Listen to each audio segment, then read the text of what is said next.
آپ رحمت للعالمین ہیں اور آپ کے ہاتھ میں تلوار بھی ہے. کبھی آپ نے رزم میں اپنی جلوہ فرمائی تو کبھی بزم میں. نہ رزم آپ سے چھوٹا نہ بزم آپ سے چھوٹا. میرے بزرگ اور دوستو، حضور پاک علیہ الصلوۃ والسلام نے کبھی کسی پر کوئی ظلم نہیں کیا، کبھی کسی کے ساتھ کوئی ناحق ناانصافی کی بات نہیں کہی، بلکہ صلح حدیبیہ ہوتی ہے جیسا پیش و مقرر نے کہا کہ بعض لوگوں نے یہ دب کے صلح کیوں، یہ کمزوری کے صلح ساتھ کیوں، یہ بھی کہا. لیکن یاد رکھو کہ امتی مصلحت سے کام لے سکتا ہے، لیکن نبی مصلحت سے کام نہیں لیتے، نبی حکمت سے کام لیتے. نبی کی حکمت کو پانا یہ ہر کسی کے بس کی بات نہیں ہے. حضور پاک علیہ الصلوۃ والسلام کو اللہ نے مختار بنا کر بھیجا. آپ کو معلوم تھا کہ میں اس طرح سے معاہدہ کروں تو میری اور میری امت کی اس میں کوئی رسوائی نہیں ہے، بلکہ میرے لیے رحمت کے دروازے کھلنے والے. اس میں کیا کہا گیا؟ اس میں یہ معاہدے میں ایک معاہدہ یہ بھی تھا، ایک جز یہ بھی تھا کہ اگر مکے کا کوئی آدمی مسلمان ہو کر مدینے کو آئے گا تو آپ اس کو واپس کر دیں گے مکہ، اور مدینہ منورہ کا کوئی مسلمان یا کوئی شخص اگر مکہ آ جائے تو مکے والے اس کو مدینہ واپس نہیں کریں گے. چنانچہ ایک صاحب مکہ مکرمہ سے حضور پاک علیہ الصلوۃ والسلام کے پاس آ گئے مدینہ منورہ اپنی جان کی حفاظت کے لیے کہ وہاں ظلم تھا، زیادتی تھی اور جور تھا، جان کا خطرہ تھا. ادھر وہ آئے، ادھر پیچھے مجھ سے مکے والے آئے اور کے کہنے لگے کہ آپ نے ہم میں یہ معاہدہ ہوا ہے کہ ہمارے پاس کا کوئی آدمی آئے گا تو آپ واپس کر دیں گے، لہذا اس کو واپس کیجیے. حضور پاک علیہ الصلوۃ والسلام کوئی مصلحت سے کام نہیں لیتے، یہاں کوئی دنیا کی اور چیز سے کام نہیں لیتے، بلکہ صداقت سے کام لیتے اور فرماتے ہیں کہ ہاں ہم نے وعدہ کیا ہے، ہم نے معاہدہ کیا ہے، اس بنا پر تم واپس چلے جاؤ. کہ یہ عہد ہے، یہ وعدہ ہے. تو یہ آپ نے دنیا کو درس دیا کہ مسلمان کیسا ہوتا ہے. مسلمان کسی کو دھوکہ دینے والا نہیں ہوتا، مسلمان کسی پر ظلم کرنے والا نہیں ہوتا، مسلمان جھوٹ بولنے والا نہیں ہوتا. پھر اس کے بعد میرے بزرگوں اور دوستوں، اور جو چیزیں حضور پاک علیہ الصلوۃ والسلام نے جو ارشاد فرمایا، ایک مرتبہ آپ آرام فرما رہے تھے، نیند سے جو بیدار ہوئے تو آپ پر ایک بے چینی کی کیفیت تھی. ام المومنین نے عرض کیا کہ حضور، نیند سے بیدار ہوتے ہوئے بے چینی کی کیفیت کیا؟ تو آپ نے فرمایا کہ سنو، ویل للعرب من فتنۃ اقتربت، کہ اب عرب کی ہلاکت کا وقت آ گیا، ایک ایسے فتنے سے جو بالکل ان کے سر پہ آ گیا، بالکل قریب آ گیا. تو میرے بزرگوں اور دوستو، حضور پاک علیہ الصلوۃ والسلام نے قیامت تک آنے والی تمام مصیبتوں کو تم سے بیان کر دیا کہ دیکھو، تم یہ نہ سمجھو کہ تم قیامت تک تخت شاہی پہ رہیں گے، تم یہ نہ سمجھو کہ ہمیشہ دولت کے سہارے جیتے رہیں گے، تم یہ نہ سمجھو کہ ہمیشہ عیش و عشرت کی زندگی گزاریں گے.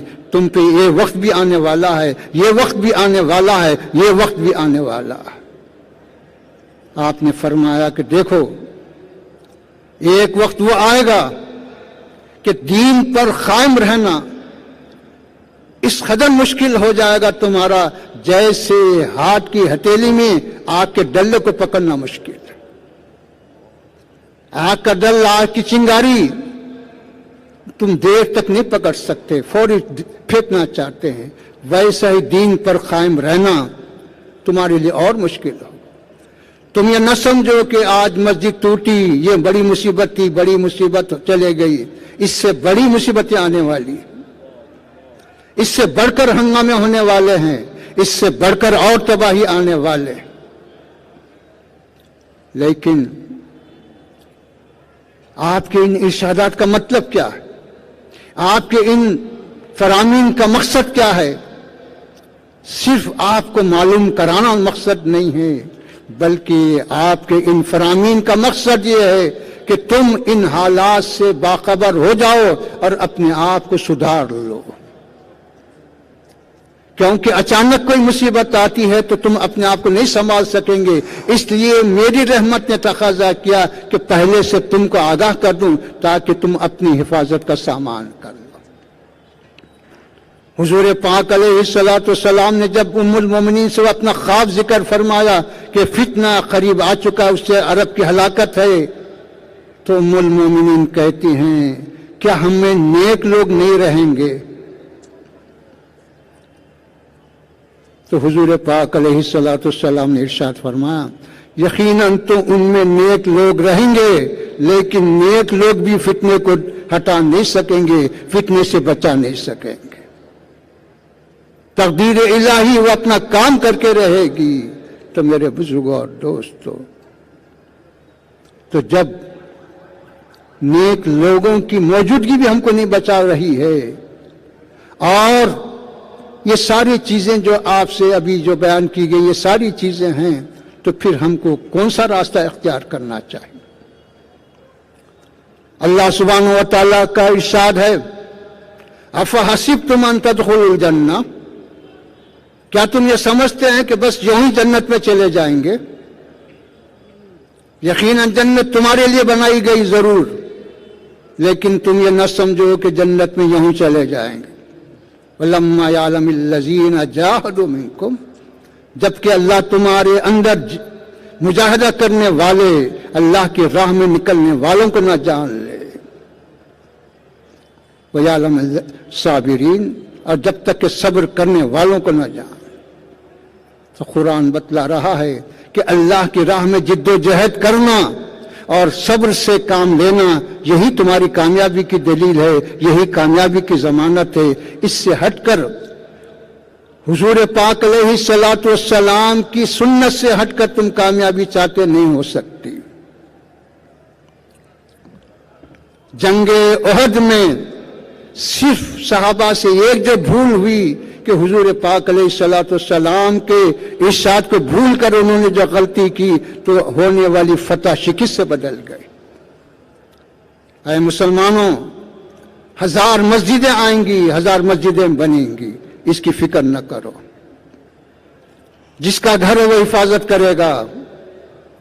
حضور پاک علیہ الصلوۃ والسلام کے دادا حضرت عبد المطلب رضی اللہ تعالی عنہ جب ابرہہ فوج لے کر آیا تو آپ کعبے کی حفاظت کے لیے نہیں گئے، کعبے کا سوال نہیں کیے، بتلایا کہ میرے اونٹ تیرے لوگ لے، میرے اونٹ دے۔ وہ تعجب کرنے لگا کہ کعبے کی حفاظت کے بجائے اپنے اونٹ کی حفاظت بتلا رہے ہیں۔ تو آپ نے فرمایا جس کا گھر ہے وہ حفاظت کرے گا۔ پھر ہماری ذمہ داری کیا ہے؟ ہم حق بندگی ادا کریں۔ جس کا گھر ہے وہ حفاظت ضرور کرے گا، لیکن آزما رہا ہے ہم کو کہ تم کیا کرتے ہیں، تم کیا جد و جہد کرتے ہیں، تم کیا کوشش کرتے ہیں۔ تو میرے بزرگوں اور دوستو، حضرت شیخ سعدی فرماتے ہیں اے شخص، اے ظالم، اگر تو کعبے کی عمارت کو توڑ دیتا تو پھر ہم اس کو بنا لیتے، لیکن تو نے دل مسلم کو توڑا، اس کو نہیں بنا سکتے۔ تو میرے بزرگوں اور دوستو، یہ مصیبتوں کا سلسلہ رکنے والا نہیں، یہ بلاؤں کا سلسلہ رکنے والا نہیں، لیکن ہم اپنے آپ کو مضبوط کریں،